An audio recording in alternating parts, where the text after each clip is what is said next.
Hello friends, मैं हूं advocate Nitish Banka. आप हैं मेरे YouTube channel let's speak legal में। दोस्तों, आज मैं आपके सामने एक बहुत ही बेहतरीन वीडियो प्रस्तुत करने जा रहा हूं। दोस्तों, मेरे को पता है आप बहुत ज़्यादा मैट्रिमोनियल केसेस में फंसे हैं और मैं आपको बताऊं, यहाँ पे दो तरह के लोग हैं। मैट्रिमोनियल जो केसेस हैं जो आपके चल रहे हैं इतने सालों से, उसमें दो तरह के लोग होते हैं। और मैं आपको बताऊं 90% लोग, 90 या मे बी 95% लोग गो विद द फ्लो चलते हैं। गो विद द फ्लो का मतलब ये हो गया कि जो चल रहा है चलने दो, हमारा तो कोई सल्यूशन पता नहीं निकलेगा या नहीं निकलेगा। वाइफ ने फॉल्स केस फाइल कर दिए हैं और हम जो हैं ये प्रॉब्लम से निकल पाएंगे या नहीं निकल पाएंगे हमें नहीं पता। हम गो विद द फ्लो है कि जो चल रहा है चलने दो, हमें कोई इंटरेस्ट ही नहीं है, हम कुछ इसमें एफर्ट ही नहीं मारना चाहते।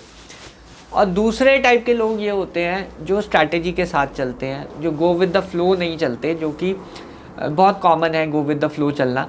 वो स्ट्रैटेजी के साथ चलते हैं कि अगला स्टेप क्या है मेरा, अगला स्टेप क्या है मेरा, स्टेप बाय स्टेप स्ट्रैटेजी क्या है, हर डेट की स्ट्रैटेजी क्या है, हर ईयर की स्ट्रैटेजी क्या है, वो उसके साथ चलते हैं। अगर वो इनिशियल स्टेजेस में केसेस है तो क्वॉशिंग की स्ट्रैटेजी क्या है, डिस्चार्ज की स्ट्रैटेजी क्या है।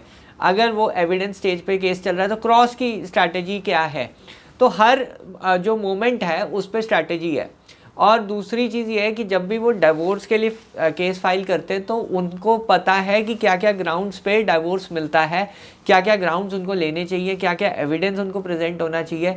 ये नहीं कि ऐसे ही केस चल रहा है, चलते जा रहा है, चलते जा रहा है, सालों साल चलता जा रहा है और आप मेंटेनेंस भी पे कर रहे हैं और केस का कोई आउटपुट ही नहीं है, ना ही कोई आप कुछ प्रेशर बना पाए और ना ही कोई जो है आप कुछ कर पाए उस केस में।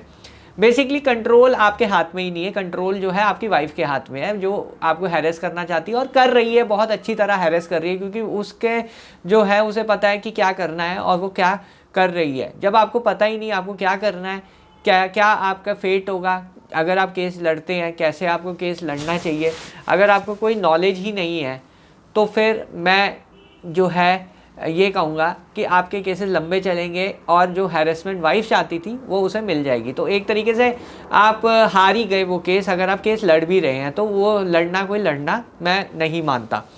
दूसरी चीज़ ये होती है कि जब भी आप अपने दुश्मन खुद ही बन जाते हैं। कई बार ये होता है कि आप गलत स्ट्रैटेजी अपनाते हैं, कई बार ये होता है कि आप ऐसी चीज़ें करने लग जाते हैं जो आपको नहीं करनी चाहिए।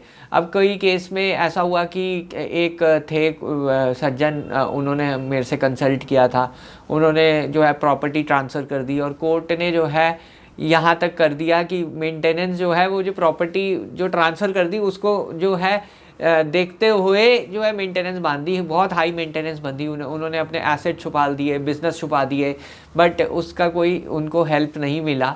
पता नहीं कहाँ से वो ये स्ट्रैटेजी सीख के आए और उन्होंने इम्प्लीमेंट कर दी। तो वर्स तो ये होता है कि गलत स्ट्रैटेजी आप अपनाते हैं। तो यहाँ पे अगर आपको मैट्रिमोनियल जो है केसेस अपने फेवर में चाहिए, विक्टिम मोड नहीं प्ले करना कि जी वाइफ ने फॉल्स केस कर दिए तो हम क्या करें, हमारे ऊपर जो है बहुत ज़्यादा दिक्कत आ गई है, फाइनेंशियल बर्डन आ गया, ये आ गया, वो आ गया है। अगर आप विक्टिमहुड प्ले करते हैं तो मेरे हिसाब से उससे कोई आपको हेल्प नहीं मिलेगी। अगर आपको हेल्प मिलेगी वो मिलेगी करेक्ट स्ट्रैटेजी अपनाने से। अब ये करेक्ट स्ट्रैटेजी है क्या, डिवोर्स के पर्पस से मैं आज बताने जा रहा हूँ कि क्या आपको डिवोर्स केसेस में करना चाहिए कि आपको जो है डिवोर्स के चांसेस आपके बहुत अच्छी तरह बने। और ये मैं स्ट्रैटेजी ऐसे ही नहीं बता रहा, ये मैं स्ट्रैटेजी कम से कम 50 से 100 जजमेंट स्टडी करते हुए बता रहा हूँ कि किस में क्या हुआ था। अगर आपको ये इस पे पूरा जो है डिटेल्ड चाहिए तो मेरा एक आर्टिकल है, डिस्क्रिप्शन बॉक्स में लिंक है, आप उसमें जाके जो है डिटेल सारी देख सकते हैं। और जो 50 जजमेंट जिसमें मैंने रिलाई किया वो भी मैं अवेलेबल करवा रहा हूँ आपको, वो भी आप डाउनलोड कर सकते हैं। तो ये लेटेस्ट जजमेंट्स है जिसके बेसिस पे पूरा मैंने एनालिसिस किया है कि आपको डिवोर्स कैसे मिलेगा, क्या सक्सेस रेट हो जाता है डिवोर्स केसेस में जब आप ऐसे केस फाइट करते हैं। चलिए मैं बताता हूँ। सबसे पहला जो है इम्पॉर्टेंट एस्पेक्ट इसमें ये होता है डिवोर्स केस में, एलिगेशंस। क्या आपने स्पेसिफिक एलिगेशंस प्लीड किए हैं, व्हाट, वेयर, हाउ, व्हेन। ये बहुत ज़्यादा इम्पॉर्टेंट क्वेश्चन है कि आपके साथ इंसिडेंट कब हुआ, किस दिन हुआ, कैसे हुआ, पूरी डिटेल आपको देनी पड़ेगी अपनी पिटीशन में। और साथ ही साथ अगर कोई उसमें विटनेस है या नहीं है वो सारी डिटेल्स आपको प्लेंट में अपनी पिटीशन में डिस्क्राइब करनी पड़ेगी। वेग पिटीशन पे डिवोर्स नहीं मिलता। स्पेसिफिक एलिगेशन अगर आप प्लीड करते हैं, स्पेसिफिक क्या बोला वाइफ ने, कैसे इंसिडेंट हुआ, बहुत डिटेल में अगर आप इंसिडेंट को डिस्क्राइब करते हैं तो आपके डिवोर्स के केसेस जो चांसेस हैं वो बहुत ज़्यादा बढ़ जाएंगे। दूसरी चीज़ है विटनेस। कई बार क्या होता है हम अपनी गवाही करा लेते हैं, विटनेसेस की गवाही कराते नहीं। मदर फादर आपके अच्छे विटनेसेस हो सकते हैं, तो आप उनको लेके नहीं आते कोर्ट, उनकी गवाही नहीं कराते, तो वहाँ पे चांसेस बढ़ जाते हैं जहाँ पे जिस केस में विटनेस भी हो। तीसरा, डॉक्यूमेंट्स। आजकल जो ऑनरेबल सुप्रीम कोर्ट की भी नई जजमेंट आई है जिसमें वीडियो रिकॉर्डिंग या व्हाट्सएप रिकॉर्डिंग, व्हाट्सएप मैसेजेस सब एडमिसेबल हैं। आपको एक 65B का सर्टिफिकेट देना है और ये सारे का सारा एविडेंस आपका एडमिसेबल माना जाएगा।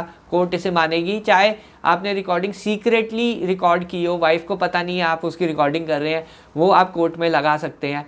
इस पे लॉ है, इस पे जजमेंट है। तो जब ये आप प्रूफ देते हैं कोर्ट को तो वहाँ पे जो है बहुत ज़्यादा आपके चांसेस बढ़ जाते हैं, क्योंकि डॉक्यूमेंट्री एविडेंस जो प्रूफ होता है वो सबसे ज़्यादा कारगर होता है डिवोर्स के केसेस में। तो ये एक इम्पॉर्टेंट एस्पेक्ट है कि डॉक्यूमेंट्री एविडेंस आप लगाइए। चौथी चीज़, रिप्रेजेंटेशन और रिसर्च। सबसे इंपॉर्टेंट चीज़ है कि क्या आप अपने केस को करेक्टली प्रेजेंट कर पा रहे हैं, क्या फैक्चुअल सिचुएशन आप ढंग से जो है जज के सामने प्रेजेंट कर पा रहे हैं, क्या उससे रेलेवेंट स्पेसिफिक जजमेंट्स आप दे पा रहे हैं। ये एक आर्ट है, एडवोकेसी एक आर्ट है। आप किसी भी आजकल मैं देख रहा हूँ जो लॉयर है, जो भी लॉयर है मैट्रिमोनियल लॉ में प्रैक्टिस कर रहा है, बट प्रॉब्लम क्या आ रही है, बहुत सारे जो लोग हैं वो गलत तरह रिप्रेजेंट कर देते हैं, जिसकी वजह से आपको ही लॉस होता है। सालों की आपकी मेहनत ख़राब हो जाती है क्योंकि आपको एक ढंग की रिप्रेजेंटेशन नहीं मिल पाती है। तो अपनी रिप्रेजेंटेशन बहुत अच्छी तरह चूज़ कीजिए।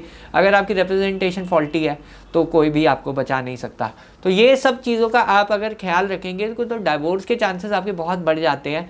इस पर मैंने आर्टिकल भी लिखा है, आप डिस्क्रिप्शन बॉक्स में जाके वो चेक कर सकते हैं। आर्टिकल 50 जजमेंट जिसके बेसिस पे मैं ये आज वीडियो बना रहा हूँ वो भी हैं, वो भी आप डाउनलोड कर सकते हैं। बहरहाल वीडियो देखने के लिए बहुत बहुत धन्यवाद।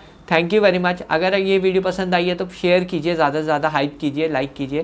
Thank you very much.